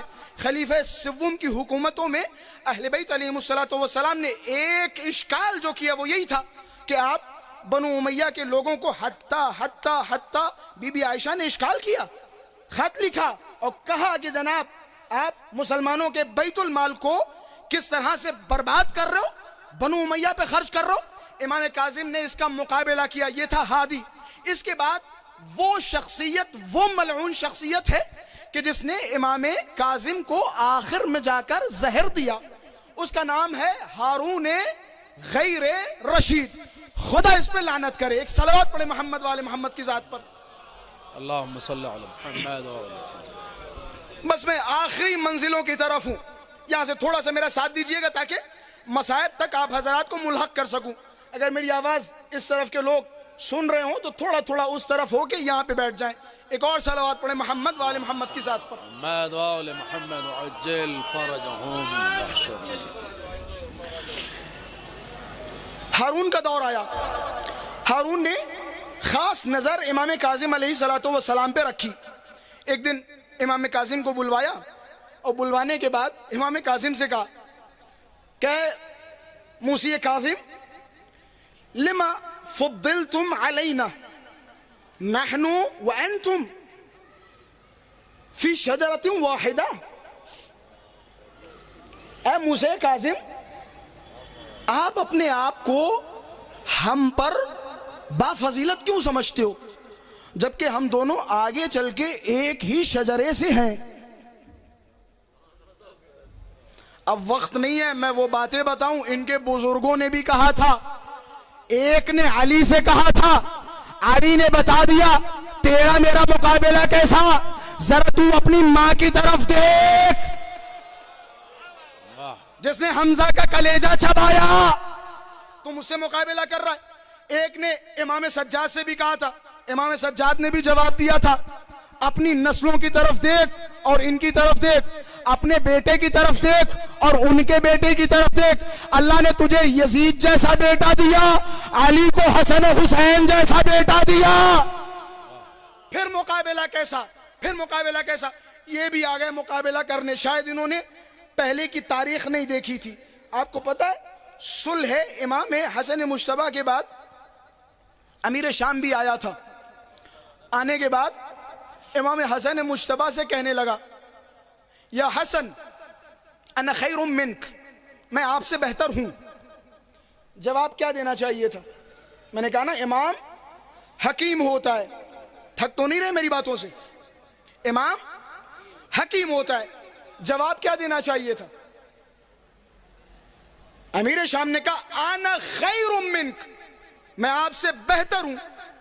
ہم اور آپ ہوتے جواب دیتے تم ہم سے بہتر کیسے؟ ہم تم سے بہتر ہیں، ہم تم سے خیر ہیں. جب ہم نے یہ جملہ کہا نا تم ہم سے بہتر نہیں ہم تم سے بہتر، تو نتیجہ کیا نکلے گا؟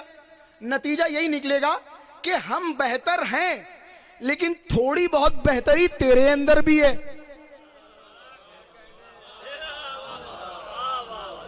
امام حسن کے جواب سے اندازہ لگے گا. میں ایک مقدمہ بیان کر دوں. مقابلہ کس کا کس سے ہوتا ہے؟ مقابلہ اس سے ہوتا ہے جب مد مقابل میں ملتی جلتی صفات پائی جائیں. جب ملتی جلتی صفات پائی جاتی تب مقابلہ کہلاتا ہے. مثال کے طور پہ ایک طرف 40 kg ویٹ کا پہلوان ہے, دوسری طرف مثال کے طور پہ 80 کلو 90 کلو والا ہے. 80-90 کلو والا 40 کلو والے کو اگر گرا دے, اس پہ فخر و مباحات کرے تو اسے فخر و مباحات نہیں کہا جاتا. کہا جائے گا جناب مقابلہ بنتا ہی نہیں تھا, تم کہاں سے آگے مقابلہ کروانے. اس نے جملہ کہا کہ یا حسن انا خیر منک, میں آپ سے بہتر ہوں. امام نے یہ نہیں فرمایا کہ نہیں میں تجھ سے بہتر. کیا جملے فرمائے مولا نے. اب پتہ چلتا ہے کلام الامام امام الکلام.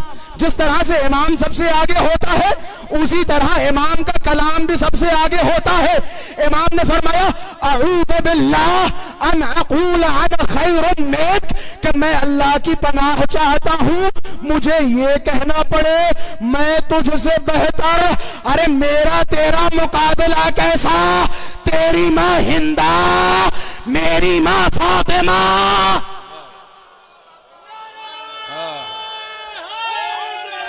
یا علی یا علی, واہ واہ,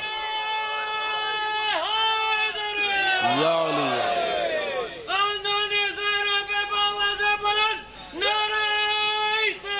اللہم صلی علی محمد وآل محمد وعجل. واہ. بس میں اختتام کی منزلوں کی طرف جا رہا ہوں. مقابلہ کس کا کس سے ہوتا ہے؟ تیرا میرا کیسا مقابلہ؟ ذرا تو دیکھ, تو اپنے شجرے کی طرف نظر ڈال. یہ آ کے امام کاظم سے کہہ رہا ہے ہمارا اور آپ کا شجرہ آگے چل کے مل جاتا ہے. ہم بنو عباس ہیں, آپ بنو ابو طالب ہو, آگے چل کے عبد المطلب پر مل جاتے ہیں. عجب نہیں. امام کاظم نے مسکراتے ہوئے فرمایا کہ ایک چھوٹا سا فرق ہے. فرق کیا ہے؟ نحن اقرب الیہ, ہم تجھ سے زیادہ ان سے قریب ہیں. کیوں؟ وجہ یہ ہے کہ ابو طالب اور عبداللہ کے جو رسول گرامی کے والد محترم ہیں یہ دونوں ایک ماں سے ہیں, لیکن عباس کی ماں الگ ہے. یہ ایک فرق ہے. اچھا بات آ گئی تو کہتا چلوں مقابلہ کس کا کس سے, کہنے سے پہلے کچھ سوچو تو صحیح, تم کس کا کس سے مقابلہ کر رہے ہو. اسی طرح ایک خاتون حرہ بنت حلیمہ سعدیہ, مولا کی مداح, مولا کی چاہنے والی.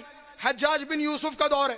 حجاج نے ایک پابندی لگا رکھی تھی, کوئی بھی علی کی افضلیت کا اقرار نہیں کرے گا. کوئی بھی یہ نہیں کہے گا کہ جناب والا علی صف سے افضل ہیں.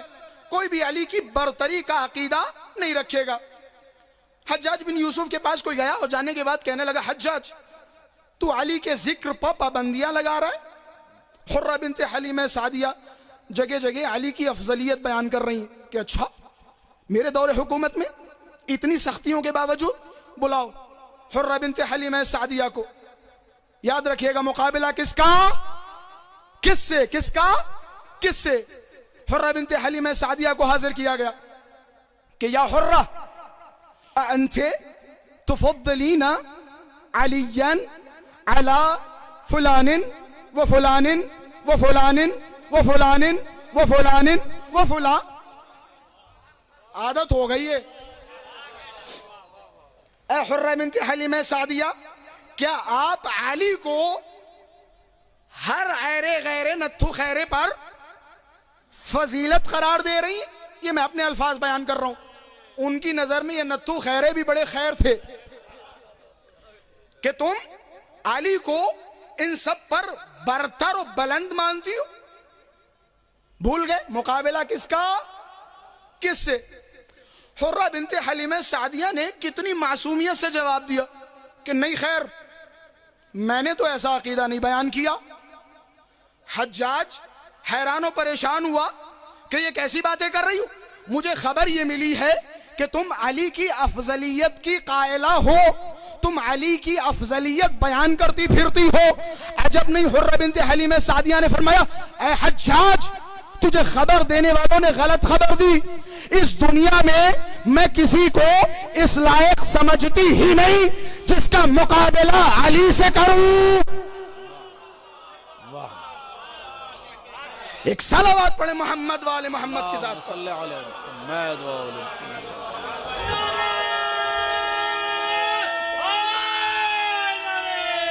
یا علی یا علی.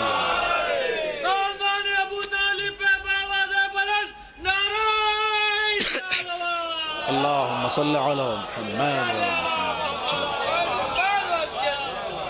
بس ایک منزل تک لا چکا ہوں اور میرے خیال سے 1 گھنٹہ 15 سے 20 منٹ تقریباً ہو چکے. آپ لوگوں نے برداشت کیا, آپ لوگوں کا شکریہ. خدا کی قسم یہ موقع زندگی میں بہت کم فراہم ہوتے ہیں. میں شکر گزار ہوں خدام خادمین امام کاظم علیہ السلام کا, جنہوں نے اس عظیم الشان پروگرام کا انعقاد کیا. امام کاظم کے سلسلے میں مجالس منعقد کی. خدا کی قسم آپ کی عظمت, آپ کا مرتبہ امام زمانہ کے سوا کوئی نہیں جان سکتا. اور یہ شکریہ, یہ الفاظ, یہ اخباروں میں آنا, یہ تشکر کرنا, قبلہ کا آپ حضرات کے نام لینا, ممبروں سے نام لے کے شکریہ ادا کرنا, خدا کی قسم اس کی کوئی حیثیت, کوئی اوقات, کوئی ویلیو نہیں ہے اس اجر کے مقابلے میں جو اجر سیدہ کی نظروں میں آپ کے لیے ہے. میں نے کل اشارہ کیا تھا, یقیناً بہت سارے چہرے میرے سامنے تشریف فرمائے جو کل کی مجلس میں نہیں تھے. میں نے بیان کیا تھا امام صادق علیہ السلام کے بعد جو ائمہ علیہم السلام کی شخصیات ہیں یہ بہت مظلوم ہیں. ایک مظلومیت اس وجہ سے کہ انہوں نے سفاک ترین دشمنوں کو فیس کیا, ظالم ترین دشمنوں کو فیس کیا, مختلف جال پھیلانے والے ظالموں کے زمانے میں رہے. ایک تو یہ مظلومیت. دوسری مظلومیت, جس طرح سے مولا امیر کے پاس مثال کے طور پہ تھوڑی موڑی تعداد تھی چاہنے والوں کی, یا میں اپنے الفاظ میں کہوں سلمان, مقداد, ابو ذر, قنبر, ایسے لوگ تھے جو مثال کے طور پہ دوسرے زمانے کے 10 اور 20 صحابیوں کے ایمان پہ بھاری تھے. ایسے افراد مولا امیر کے پاس تھے. لیکن ان ائمہ علیہم السلام کے پاس ایسے چاہنے والے نہیں تھے. سختیاں تھیں, دشواریاں تھیں, دور پرآشوب تھا. کس طرح سے مولا کے چاہنے والوں نے علوم آل محمد کو ان سے اخذ کیا اور ہم تک پہنچایا. میں نے بیان کیا ہارون غیر رشید خود ملعون ترین, سفاک ترین لوگوں میں اس کا شمار ہوتا تھا. میں نے کل کی مجلس میں ایک اشارہ کیا تھا امام کاظم یا اسی طرح دیگر ائمہ علیہم السلام کی جب بھی شہادتیں آئیں, ہمارا فریضہ ہے کہ ہم دیگر ائمہ, یا میں آپ حضرات کی خدمت میں کھل کے بیان کروں, جس طرح سے ایام عزائے حسینی میں 2 مہینہ 8 دن امام حسین کا تذکرہ کرتے, ان کے معارف بیان کرتے, اسی طرح ایام امام کاظم میں, ایام امام جعفر صادق میں, ایام علی بن موسی رضا میں, اسی طرح امام ہادی کی شہادت, امام جواد کی شہادت, امام نقی تقی, امام حسن عسکری علیہ السلام کی شہادتوں کے موقع پر اس طرح کی مجالس برپا کیجئے. میں نے کل ایک جملہ کہا تھا, میں دوبارہ سے اس جملے کی تکرار کر دوں. آپ کہتے رہیے, فضائل پڑھتے رہیے, علی کے, مولا امیر کے فضائل, مولا علی کے مناقب.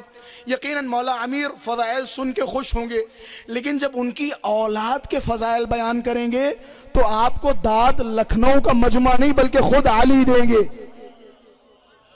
خود علی آپ کو سراہیں گے اگر آپ مولا امام کاظم کے فضائل و مناقب بیان کریں گے. امام کاظم کا دور بڑا سخت دور رہا. امام کاظم کی زندگی آپ دیکھیں اور دوسری طرف امام کاظم کا مسلسل قید خانوں میں رہنا دیکھیں. میں قربان جاؤں, آج جب بھی ہم میں سے کوئی قید و بندش کا شکار ہوتا ہے تو دعا مانگتے ہیں, دعا کرتے ہیں, پروردگارہ تجھے واسطہ ہے کاظم کے ہاتھوں میں باندھی جانے والی ہتھکڑیوں کا, ہمارے قیدی کو رہائی عطا فرما. پروردگارہ تجھے واسطہ ہے اس قیدی کا جو 14 سال زندان میں رہا. میں نے روایت انہی گنہگار آنکھوں سے پڑھی. جب امام موسی کاظم سے پوچھا گیا نا آپ کے شیعوں پر مصیبتیں نازل ہوں گی, سختیاں نازل ہوں گی, مختلف پریشانیوں میں مبتلا ہوں گے, ایک طرف یہ ہے, دوسری طرف 14 سال کی آپ کو قید ملے گی. روایت کے الفاظ ہیں مولا موسی کاظم نے خداوند متعال کی بارگاہ ہمیں عرض کیا ہے میرے پروردگارا میرے شیعوں کو تمام بلاؤں سے محفوظ رکھ, مجھے یہ 14 سال کی قید قبول ہے. اب روئیں گے آپ, وہ امام کہ جس نے شیعوں پر مصیبتوں کو قبول نہیں کیا لیکن خود کو 14 سال زندان میں رکھنا قبول کر لیا. امام کاظم پہ عجیب و غریب دور. سادات تشریف فرمائے نا, سیدانیہ تشریف فرمائے نا, بڑی آسانی کے ساتھ جملے کہوں گا, ہاتھوں کو جوڑ کے سادات خصوصی طور پر اس بندے حقیر کو معاف کر دیجئے گا. ہارون غیر رشید نے بغداد سے کچھ لوگوں کو بھیجا امام موسی کاظم کو گرفتار کرنے کے لیے. جیسے یہ بغداد سے لوگ مدینہ منورہ پہنچے, روایتوں کے جملے ہیں امام کاظم علیہ السلام مسجد النبوی میں حالت نماز میں تھے. ایک رکعت نماز ادا کی, جیسے ہی دوسری رکعت کے لیے کھڑے ہوئے, میں پھر سے کہہ رہا ہوں معذرت کے ساتھ, یہ لعین, یہ باغی, یہ بدبخت مسجد نبوی میں داخل ہوئے. میں الفاظ کیسے بیان کروں کہ ایک لعین آگے بڑھا, اپنی لات موسی کاظم کے حالت نماز میں پیروں پہ ماری. موسی کاظم منہ کے بل زمین پہ گرے, کسی نے گریبان پکڑا, مسجد سے گھسیٹتے ہوئے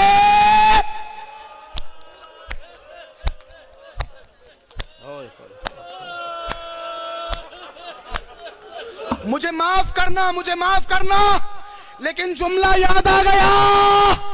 ارے ایک اسیری اور ہے, جب دروازہ گرا علی کے گلے میں رسی. دل کھول کے رو لے, مظلوم امام کی غربت پر, اس امام کی غربت پر جسے 14 برس زندہ میں رکھا گیا. امام کو ہارون کے سامنے پیش کیا گیا. میں ذمہ داری کے ساتھ مولانا صاحب نقل کر رہا ہوں, روایت کے جملے ہیں جیسے ہی ہارون کے سامنے مولا کو پیش کیا گیا نا, روایت کے جملے ہیں ہارون نے مولا کے گالوں پر اس طرح سے ٹھڈی پر ہاتھ رکھا, ایک گالی دی, ایک گالی دی. اب میں پھر سے یہاں رکوں گا, مولا ایک گالی اور یاد آتی ہے جب زہرا کا لاڈلا زی سے زمین پہ آیا, لڑی آگے بڑھے, اپنے پیروں سے بے حرمتی کی. ارے کسی نے حسین کو گالی.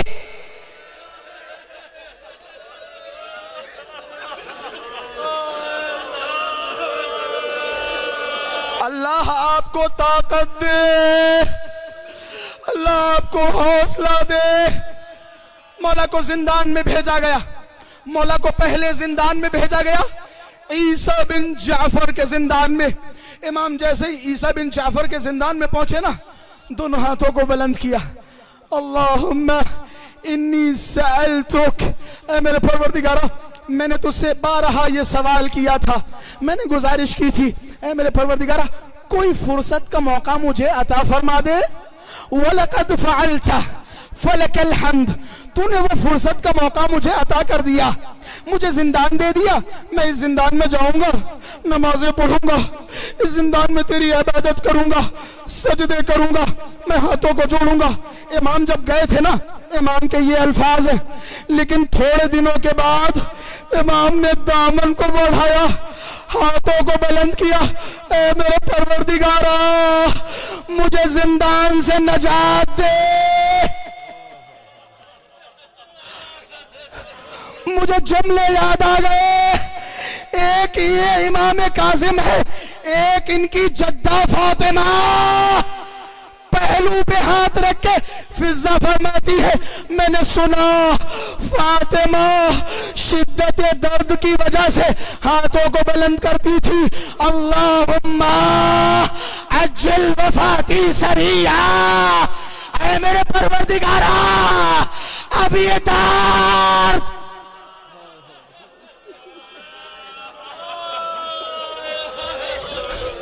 اللہ آپ کو صبر دے.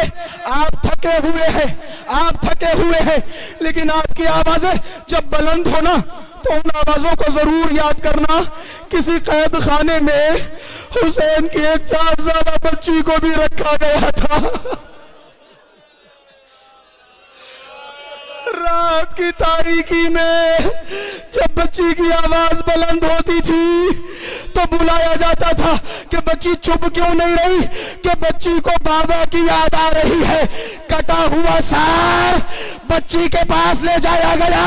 بچی نے سر کو دیکھا، بابا کے رخسار پہ رخسار رکھا، اے میرے بابا.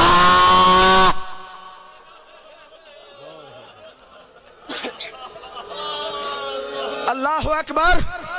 بس میں نے تمام کیے مصائب. ابھی زندان کی زیارت کی جائے گی. ختم کیے مصائب. 1 سال امام کاظم اس زندان میں رہے، وہاں سے نکالا گیا. پھر امام کاظم کو فضل بن ربیع کے زندان میں بھیجا گیا. آپ تحمل کر پائیں گے؟ آپ میں سے کسی نے اس زندان کی زیارت کی؟ انبر صاحب آپ کا شکریہ، آپ نے زندان بنایا. میں نے ابھی دیکھا، بہت معذرت کے ساتھ، آپ نے زندان بہت بڑا بنایا ہے، بہت بڑا بنایا ہے. روایتوں میں ملتا ہے کہ امام کو جس زندان میں رکھا گیا، امام جب رکوع سے سر بلند کرتے تھے، امام کا سر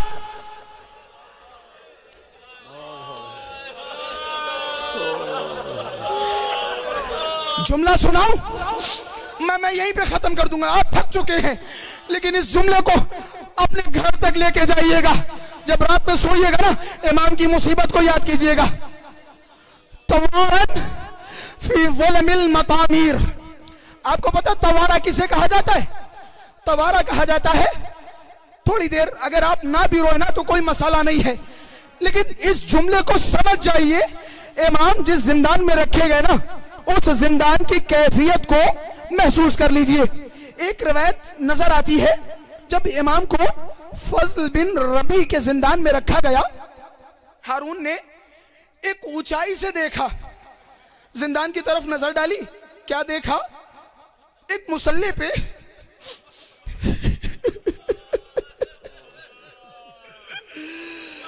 السلام علیکم یا موسی کاظم، مولا آپ پہ سلام ہو. ہارون نے بلندی سے دیکھا، ایک کپڑا پڑا تھا.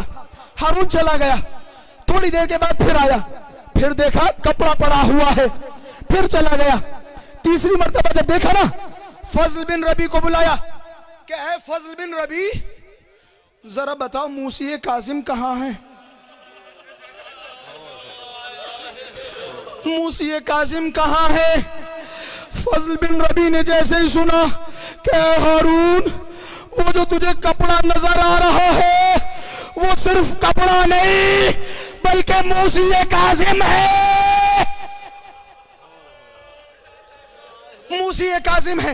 کہتے امامت میں جتنے بھی گزرے ان میں سب سے لاغر، سب سے دبلا پتلا اگر کوئی امام تھا تو وہ موسی کاظم تھا.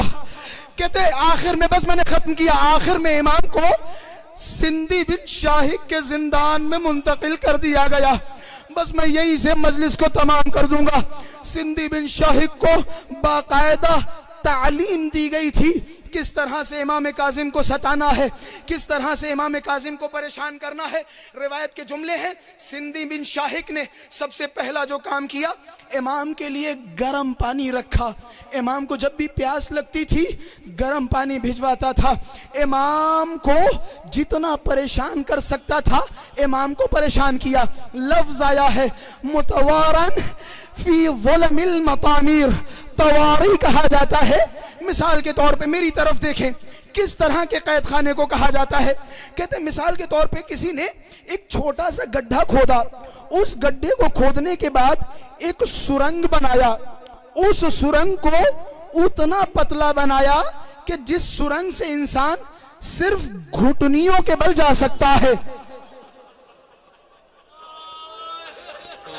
یہی تھا نا عمر صاحب، ایک گڈھا کھودا، پھر نیچے نیچے ایک ایسا سرنگ بنایا جس میں صرف گھٹنیوں کا بل جایا جا سکتا ہے۔ تھوڑی دور تک وہ سرنگ گیا، پھر زمین کی طرف ایک گڈھا کھودا، پھر اس گڈھے میں ایک سرنگ بنایا جس سے گھٹنیوں کے بل گیا، پھر تھوڑی دور کے بعد ایک سرنگ بنایا۔ اسی طرح کئی طبقے بنائے، فی ظلم المطامیر، کال کوٹھی۔ میں نے روایت میں لفظ دیکھا، امام کو جب اس چھوٹے سے سرنگ میں رکھا نا، سندھی بن شاہق نے کہتے ایسے سرنگ میں رکھا جہاں امام کو سانس لینے میں تکلیف ہوتی تھی۔ امام کو جب سانس لینے میں تکلیف ہوتی تھی نا تو امام گھٹنیوں کے بل اس سرنگ کے دہانے کی طرف آتے تھے تاکہ تھوڑی سی سانس مل جائے۔ کہتے امام جیسے ہی آتے تھے نا، سندھی کھڑا ہوتا تھا، امام کو جیسے ہی دیکھتا تھا، امام کے رخسار پر ایک تماچا، بس تماچا سننا تھا۔